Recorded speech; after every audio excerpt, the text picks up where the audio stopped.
it going for Carla Katz. Come on up, Carla.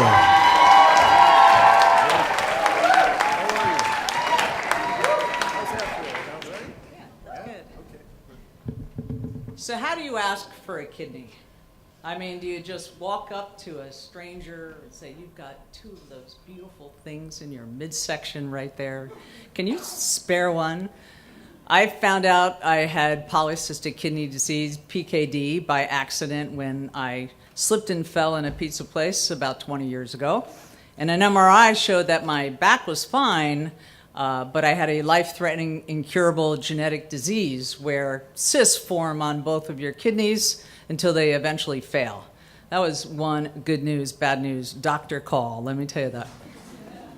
But the decline for PKD is slow. It's sort of like the world's saddest line graph. And so I just threw caution to the wind and lived my life. I ran marathons, I raised 2 kids, I drank lots of wine, and, you know, that was the right thing to be doing. But at some point in 2014, my kidneys said, dude, you are killing us.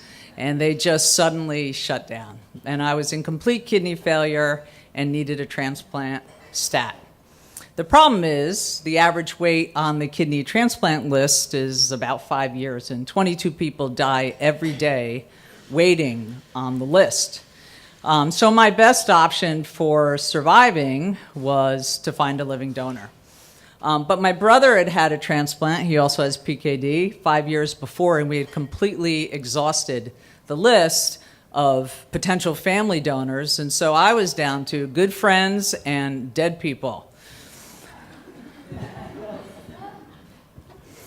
So I'm used to asking for things. I'm a lifetime union negotiator and I'm a labor lawyer. I ask for things professionally.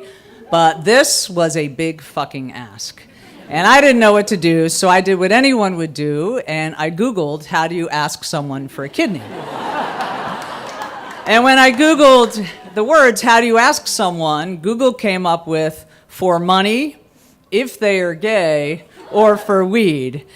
And I thought I would actually be very happy to be thinking about any of those things right now. But when I typed in the full sentence, it gave me 2 answers. And the first was to tell my story to anybody that would listen.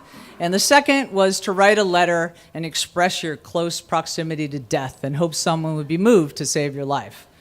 So I started telling my story to absolute complete strangers. My dog walker, an old boyfriend that messaged me on Facebook, the guy that sells lottery tickets around the corner from me in Hoboken. Honestly, I was like a vampire in need of a feed.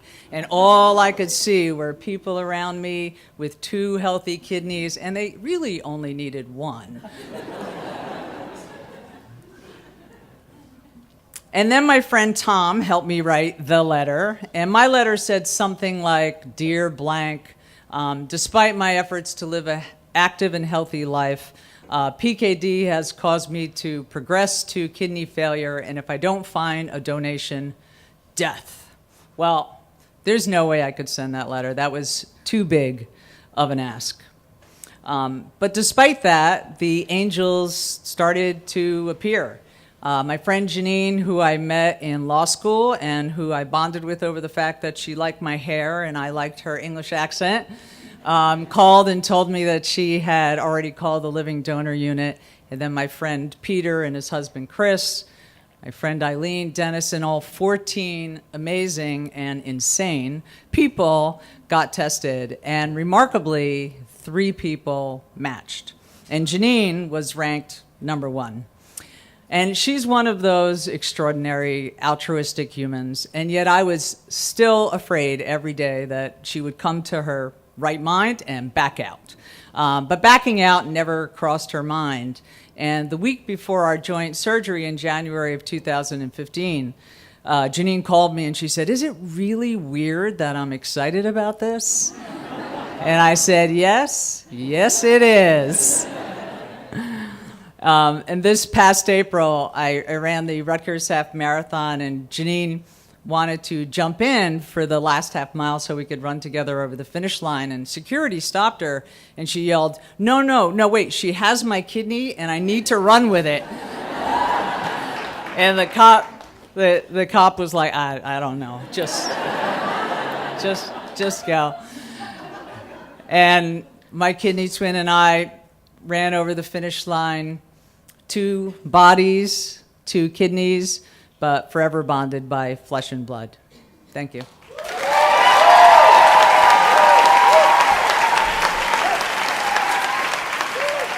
Carla Katz.